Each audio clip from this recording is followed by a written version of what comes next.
పురుషులు మాట్లాడితే ఇలా మాట్లాడతారు అంటున్నారు. మీది మీద మీసం ఉంటే మీరు నిరూపించండి మఠం భూములు అన్నారు.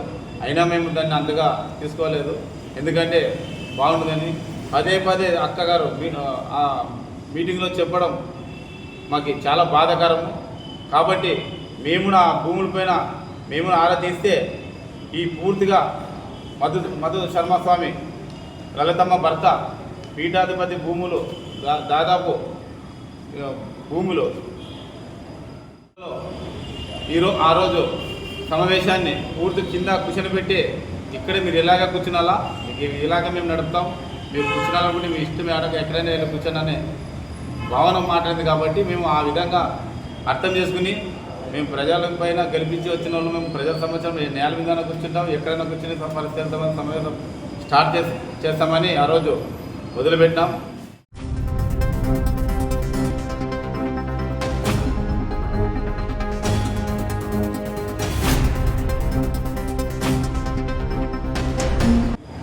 ఆదరణ ప్రజలకి అందరికీ నమస్కారం.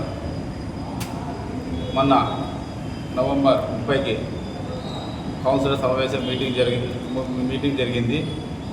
ఆ కౌన్సిలర్ సమావేశం మీటింగ్లోన కౌన్సిలర్లు అందరూ మేము దాదాపు 60-70 అంశాలపైన అజెండా రావడం జరిగింది.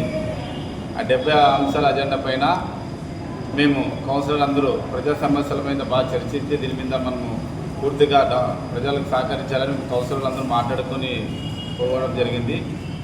అక్కడ మేము కొంతమంది కామెంట్ పెట్టినారు, చైర్ల కోసము కౌన్సిలర్లు వాదనలు చేస్తున్నారని.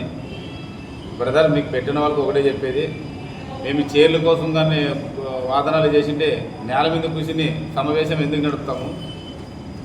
అక్కడ కనీసం గౌరవంగా కూడా పోతే చైర్లు లేదు, ఒక గౌరవ వైస్ చైర్మన్గా అది నేనున్నా ఎవరున్నా ఒక హోదాకి కన్నా గౌరవించుకోవాలా, అది మన సంస్కృతి అని పద్ధతి. అది ఒక పోతే నేను నిలబడినాను, ఒక చైరు లేకుంటే దానిపైన వచ్చాను, చైర్ లేకున్నప్పుడు ఎందుకని చెప్పి మా కౌన్సిలర్లు అందరూ కింద కూర్చుని స్టార్ట్ చేద్దామని చెప్పి మేము కింద కూర్చుని నేలపైన కూర్చుని సమావేశాన్ని స్టార్ట్ చేసినారు.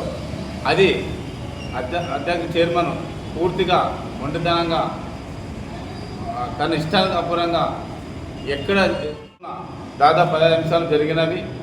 15 నిమిషాలు జరిగిన తర్వాత అక్కడ ఒక కౌన్సిలర్ మా లలితమ్మ గారు మాట్లాడుతూ నోరు జారింది.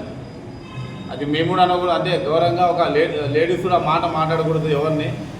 అదే ఇక్కడ ఏమి ఇచ్చినారో వీరపక్ష స్వామి దేవాలయ భూమి సంబంధించిన భూములు సాగి ఆలూరు, ఆదోని, ఒలగుంద, గౌతమ్, చెప్పగిరి, ఆస్పేల్ మండలం. అంటే ఈ భూములకు సంబంధించిన ఎవరన్నా కౌలు రైతుగా మీకు కావాలని వస్తే అక్కడ మఠం వాళ్ళ దగ్గరికి వచ్చి రసీదు పొంది మీరు కౌలు భూమి చేసుకోవాలని ఇక్కడ పీఠాధిపతి సాక్షాత్ పేపర్ స్టేట్మెంట్ ఇవ్వడం జరిగింది. ఓకేనా? తర్వాత ఈ భూమికి సంబంధించిన 6 వాటంగాలు ఇక్కడ వీరపక్ష అనే దాదాపు అంపి భూమి అని 14 ఎకరాలు చిల్లర దాదాపు. ఈ భూమి సర్వే నంబర్ పైన మధు శర్మ స్వామి అనే ఒక వ్యక్తి, ఆయన ఒక మెంబర్ అని చెప్పుకుని ఒక మఠంలో అని చెప్పుకుని అక్కడ దాదాపు అక్కడ కౌలు రైతులకి ప్రజలకి అబద్ధాల మాటలు చెప్పి మోసం చెప్పి వాళ్ళకి ఏదో పూర్తిగా లేనిపోని అబద్ధాలు చెప్పి వాళ్ళకి ఈ సర్వే నెంబర్ పైన అగ్రిమెంట్ రాయడం జరిగింది. అగ్రిమెంట్ రాసిచ్చి వేయడం జరిగింది మధు శర్మ స్వామి. అంటే ఈ భూమిలో ఈ సర్వే నెంబర్లు ఒక దేవస్థానం సంబంధించింది, అవి 6 వాడం మట్టుకు సంబంధించింది. ఆ భూమిని రాయడానికి ఈయనకేం అధికారం ఉంది? ఈయన రాసిచ్చిన సర్వే నంబర్లు, ఈయన రాసిచ్చిన భూములు అవి ఒక మఠకు సంబంధించింది. ఆ మఠకు సంబంధించినప్పుడు ఈయన రాసిచ్చేదానికి ఏ అధికారంతో రాసిచ్చినా ఏమన్నా మఠంలో ఒక నంబరా, లేదంటే ఏమన్నా పీఠాధిపత్య, లేదంటే ఈయనకి ఏమన్నా మఠకు సంబంధించిన ఒక గుడి ఏదన్నా ఇంకేమన్నా రాతపురంగా ఏమైనా రైతు ఏమైనా ఇచ్చినారా? అంటే ఎంత మోసం.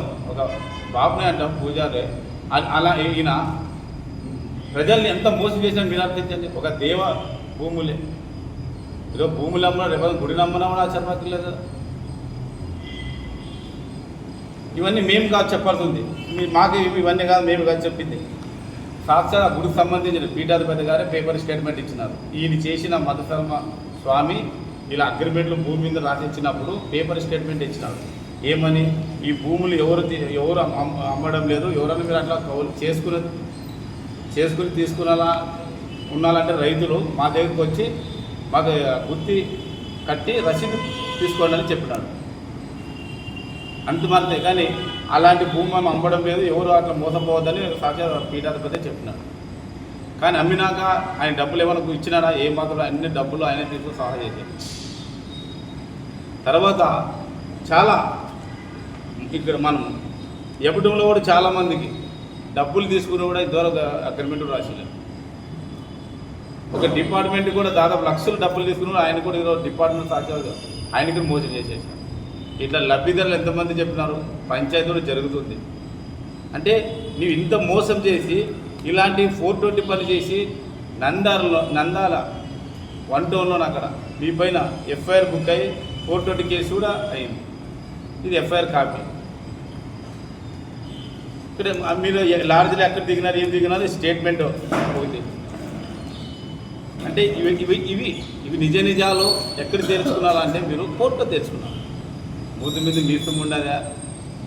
ఇవన్నీ మాట్లాడవచ్చు ఒక లేడీస్. ఇప్పుడు ఏం సమాధానం చెప్తాను? ఈ మఠకు సంబంధించిన భూమి అగ్రిమెంట్ మీద నీకు ఏ అధికారంతో రాసిచ్చినావు?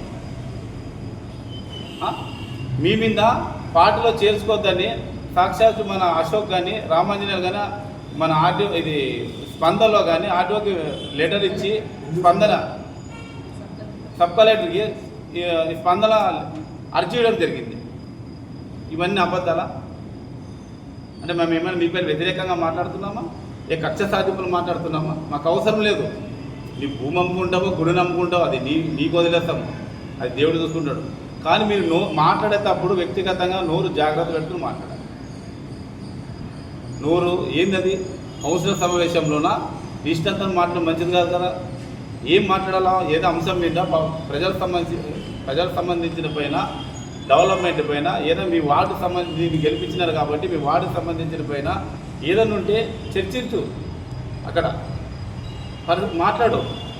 నీకు ఏదో పని జరగలేకపోతే ఫైట్ చేయి, అంతేగాని నోటికి ఇష్టం వచ్చినట్లు మాట్లాడడం ఎంతవరకు కరెక్ట్? అది మంచిది కదా. అక్కడ ఇప్పుడు ఏం సమాధానం చెప్తాను?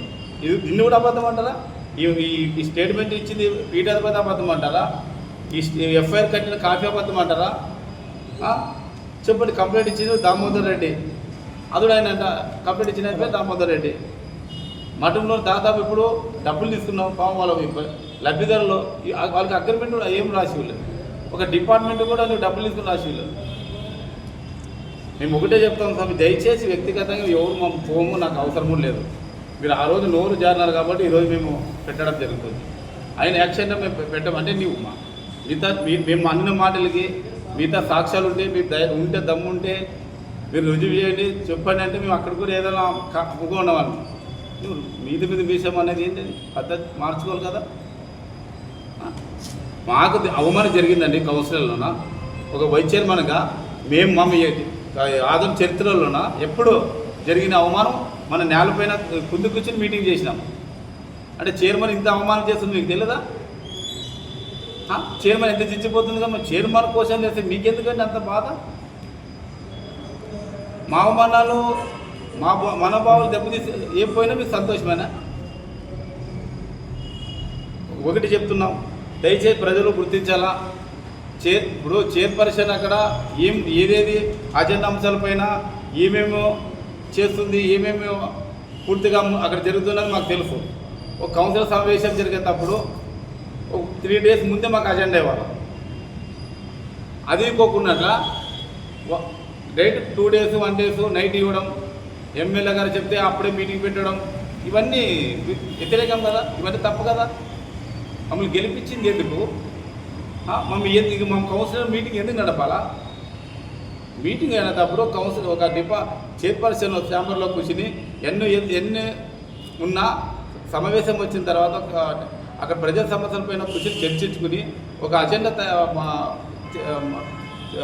మనము తయారు చేసుకుని అంశాలపైన చర్చించుకుని ప్రజా సమస్యలు ఎలా తీర్చాలని దానిపైన మాట్లాడుకుని మనము అంశ సమావేశం జరపాలి.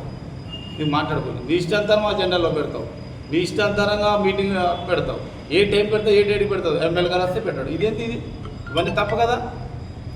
ఇవన్నీ క్వశ్చన్లు వేస్తే మేము వ్యతిరేకమా?